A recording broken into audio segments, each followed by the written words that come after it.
Қайырлы күн оқырмандарым.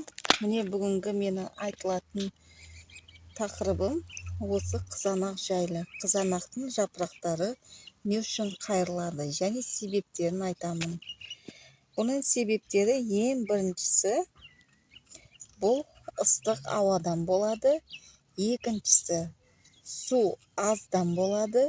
Үшіншісі тыңайтқыш көп салынғаннан болады, және тыңайтқыш көп берілгеннен, ал төртіншісі тыңайтқыш аз берілгеннен болады. Солардың біріне тоқталып кетейін.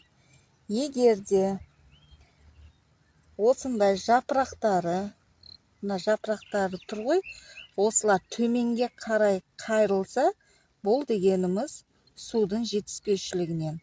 Бұған су аз барып тұр түбіне.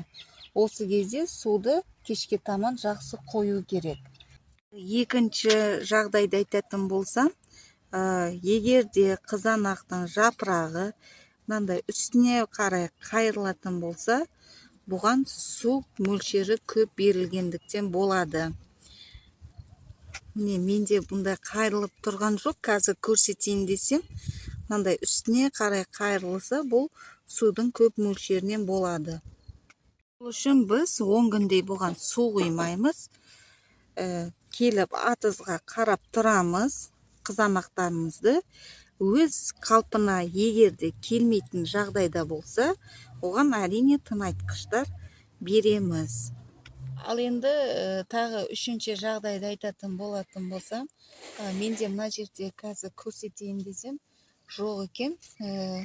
Үшіншісі, міне мен қолым көрсетейін.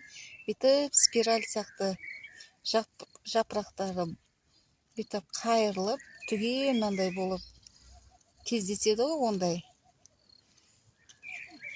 қызанақтар. Қазір менде жоқ, көрсетейін. Егер де сондай жағдайда болса, ол дегені бұл қызанаққа мырыш жетіспеушілігінен сөйтіп спираль сияқты жапырақтары қайырылып қалады. Оны алдын алу үшін біздер әрине тыңайтқыш жасаймыз. Ондай спираль болып, бұралып қалған қызанаққа тыңайтқышты 30 грамм суперфосфат аламыз, 50 грамм күл аламыз. Оны 1,5 сағатқа қойып, 1 литр ыстық сумен араластырып, дайын болған қоспаны 9 литр суға ерітіп, әрбір түбіне құйып шығамыз. Мынандай түбіне дайын болған қоспаны. Сонда біздің қызанақтарымыз өз қалпына келе бастайды.